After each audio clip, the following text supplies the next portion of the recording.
നമസ്കാരം, മലയാളി വാർത്തയിലേക്ക് സ്വാഗതം. അഫാന്റെ മാതാവ് ഷെമിയിൽ നിന്നും ഇനി അന്വേഷണ സംഘത്തിന് എന്തൊക്കെയാണ് അറിയേണ്ടതായിട്ടുള്ളത്? ഷെമി ഉത്തരം പറയേണ്ട ചില ചോദ്യങ്ങൾ ഇനിയും അവശേഷിക്കുകയാണ്. ഇപ്പോൾ അഫാൻ ആക്രമിച്ചു എന്ന് പറഞ്ഞു, അത് വളരെയധികം നിർണായകമായി മാറി. പ്രത്യേകിച്ച് അന്വേഷണ സംഘത്തിന് വലിയൊരു ആശങ്ക ഉളവാക്കിയതായിരുന്നു ഷെമിയുടെ ഈ ആക്രമണം. അഫാൻ ആക്രമിച്ചിട്ടില്ല എന്ന രീതിയിലുള്ള ആ ഒരു മൊഴി. എന്തായാലും ഇപ്പോൾ അഫാനാണ് ആക്രമിച്ചത് എന്ന് പറയുന്നത് അന്വേഷണ സംഘത്തെ സംബന്ധിച്ച് വളരെ നിർണായകമായി മാറി. ഇനിയും ഒരുപാട് കാര്യങ്ങളെ സംബന്ധിച്ച് ഷെമിയിൽ നിന്നും ഒരു വ്യക്തത കിട്ടേണ്ടതായിട്ടുണ്ട് അന്വേഷണ സംഘത്തിന്. കിളിമാനൂർ പോലീസും അതുപോലെ തന്നെ വെഞ്ഞാറമൂട് പോലീസും ഷെമിയെ ചോദ്യം ചെയ്യും, ഷെമിയുടെ മൊഴിയെടുക്കും. അന്ന് നടന്ന കാര്യങ്ങളെക്കുറിച്ച് ഷെമീന പറഞ്ഞിട്ടുണ്ട് എങ്കിൽ പോലും അതിൽ ഇനിയും കുറേ വ്യക്തത വരേണ്ടതായിട്ടുണ്ട് എന്നാണ് അന്വേഷണ സംഘം പറയുന്നത്. അർത്ഥബോധാവസ്ഥയിൽ നിന്ന് ഷെമി യാഥാർത്ഥ്യത്തിലേക്ക് എത്തിക്കൊണ്ടിരിക്കുകയാണ്. ഷെമി ഇനി ഉത്തരം പറയേണ്ട ചോദ്യങ്ങൾ എന്താണ് എന്ന് നമുക്കൊന്ന് വിശദമായി നോക്കാം. സാമ്പത്തിക ബാധ്യത എങ്ങനെ വന്നു? ഇത്രയധികം സാമ്പത്തിക ബാധ്യത വരാനുള്ള കാരണം എന്താണ്? ഇത്ര ലക്ഷം രൂപ സാമ്പത്തിക ബാധ്യത വരുത്തി വയ്ക്കാൻ വേണ്ടി മാത്രം എന്താണ് ആ വീട്ടിൽ നടന്നത് എന്ന കാര്യത്തിൽ വ്യക്തത വരുത്താൻ ഷെമിക്ക് മാത്രമേ സാധിക്കുകയുള്ളൂ. എന്തുകൊണ്ട് അബ്ദുൾ റഹീമിൽ നിന്നും ഈ കാര്യങ്ങൾ മറച്ചുവെച്ചു എന്ന ചോദ്യത്തിനും ഉത്തരം നൽകാൻ ഷെമിക്ക് മാത്രമേ സാധിക്കുകയുള്ളൂ. ഷെമിയുടെ നിലപാട് അന്വേഷണ സംഘത്തെ ആകെ കുഴക്കിയതാണ്. എന്തായാലും നിലവിൽ 3 കേസുകളായിട്ടാണ് അന്വേഷണം നടക്കുന്നത്. നമുക്കറിയാവുന്നതുപോലെ ഒന്നാമത്തെ കേസ് സൽമ ബീവിയെ കൊലപ്പെടുത്തിയ കേസ്, മാത്രമല്ല രണ്ടാമത്തത് അബ്ദുൾ ലത്തീഫിനെയും അതുപോലെ തന്നെ അദ്ദേഹത്തിൻ്റെ ഭാര്യയും കൊലപ്പെടുത്തിയ കേസ്, മൂന്നാമത്തെ കേസ് അഫ്സാനെയും ഫർസാനെയും കൊലപ്പെടുത്തിയ കേസ്, മാത്രമല്ല ഷെമിയെ ആക്രമിച്ച കേസ്. ഈ 3 കേസ് ഇങ്ങനെയാണ് ഇപ്പോൾ അന്വേഷണം നടക്കുന്നത്. ഈ 3 കേസുകളും ഷെമിയുടെ നിലപാടും അറിയേണ്ടതായിട്ടുണ്ട്. അതായത് അഫാനും ഫർസാനയും തമ്മിലുള്ള ബന്ധത്തെക്കുറിച്ച് ഷെമിക്ക് എന്താണ് പറയാനുള്ളത് എന്ന് അറിയേണ്ടതായിട്ടുണ്ട്. അഫ്സാനും അഫാനും തമ്മിലുള്ള പ്രശ്നങ്ങൾ എന്തെങ്കിലും ഉണ്ടോ, അവരുടെ ആ സഹോദര ബന്ധം എങ്ങനെയായിരുന്നു എന്ന കാര്യത്തിൽ ഒരു വ്യക്തത വരുത്താൻ ഷെമിക്ക് മാത്രമേ സാധിക്കുകയുള്ളൂ.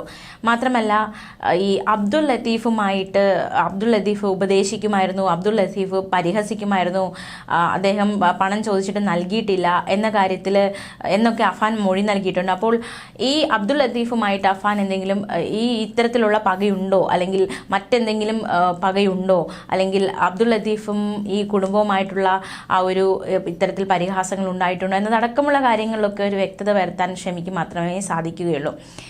ഫർസാനെ കൊലപ്പെടുത്തി, അതുപോലെ തന്നെ അഫ്സാനെ കൊലപ്പെടുത്തി, അബ്ദുൾ ലത്തീഫിനെയും ഭാര്യയും കൊലപ്പെടുത്തി. അപ്പോൾ ഈ സംഭവങ്ങളൊക്കെ ഷെമിയോട് പറഞ്ഞു കഴിഞ്ഞു.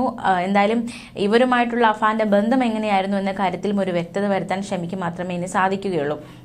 മാത്രമല്ല ഷെമി ഒരുപാട് ചിട്ടി നടത്തിയിരുന്നു. അപ്പോൾ ആ ചിട്ടിയുമായി ബന്ധപ്പെട്ടുള്ള വിഷയങ്ങൾ, പ്രത്യേകിച്ച് അബ്ദുൾ ലത്തീഫിന് ചിട്ടി വീണു, പക്ഷേ ചിട്ടിയുടെ പണം നൽകിയിരുന്നില്ല, അതിൻ്റെ പേരിൽ അബ്ദുൾ ലത്തീഫ് ബുദ്ധിമുട്ടിച്ചിരുന്നു എന്നതടക്കമുള്ള വിവരങ്ങളൊക്കെ നേരത്തെ പുറത്തു വന്നതാണ്.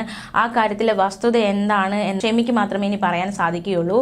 മാത്രമല്ല അബ്ദുൾ റഹീം നടത്തിയ ഒരു വെളിപ്പെടുത്തലാണ്, അത് ഷെമി തന്നെ അബ്ദുൾ റഹീമിനോട് പറഞ്ഞതാണ്. അതായത് ഈ വെഞ്ഞാറമൂടുള്ള ബാങ്കിലെ അസിസ്റ്റന്റ് മാനേജർ വിളിച്ച് ശല്യപ്പെടുത്തിയിരുന്നു, പണം തിരിച്ചടവുമായി ബന്ധപ്പെട്ടിട്ടുള്ള കാര്യങ്ങളുമായി ബന്ധപ്പെട്ട് വിളിച്ച് ശല്യപ്പെടുത്തിയിരുന്നു. അപ്പോൾ ആ കാര്യത്തിലും ഒരു വ്യക്തത വരുത്താൻ ഷെമിക്ക് മാത്രമേ സാധിക്കുകയുള്ളൂ.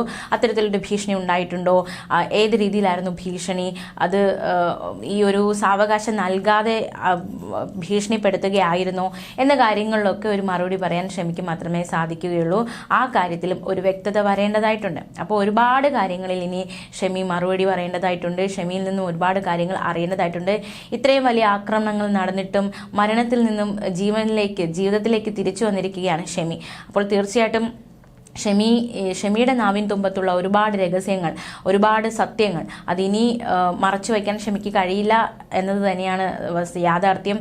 അപ്പോൾ ആ ഒരു ഭേദപ്പെട്ട് വരുന്നതോടുകൂടി, മാത്രമല്ല യാഥാർത്ഥ്യത്തിലേക്ക് ഷെമി അടുക്കുന്നതോടുകൂടി ഈ കാര്യങ്ങളൊക്കെ ഒരു വ്യക്തത വരും എന്ന് തന്നെയാണ് മനസ്സിലാക്കാൻ സാധിക്കുന്നത്.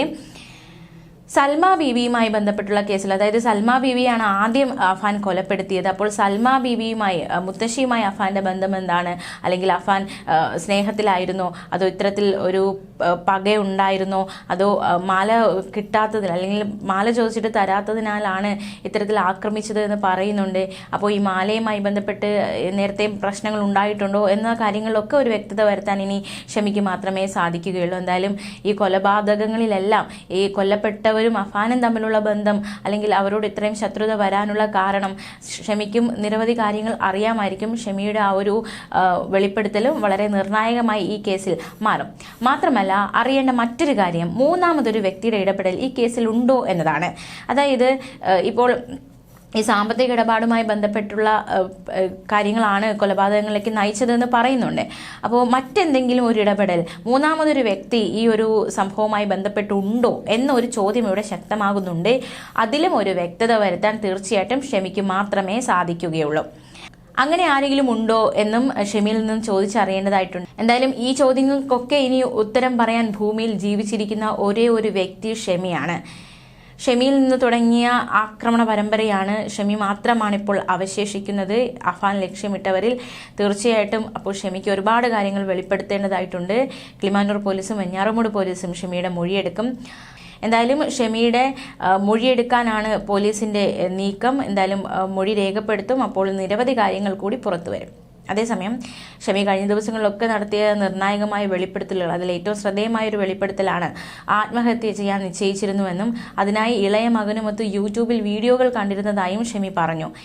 അതായത് അഫ്സാന് ആത്മഹത്യ ചെയ്യാൻ പോവുകയാണ്, അല്ലെങ്കിൽ ആ ഒരു കാര്യം അറിയാം, അല്ലെങ്കിൽ ഞങ്ങൾ മരണത്തിലേക്ക് നീങ്ങുകയാണ് അന്ന് അഫ്സാനും ഒരു സൂചന കിട്ടിയിരുന്നു എന്ന് വേണം മനസ്സിലാക്കാൻ. തീർച്ചയായിട്ടും ഇളയ മകനുമൊത്തിരുന്ന് യൂട്യൂബിൽ അത്തരത്തിലുള്ള വീഡിയോകൾ കണ്ടിരുന്നു എന്നാണ് ഷെമി പറയുന്നത്.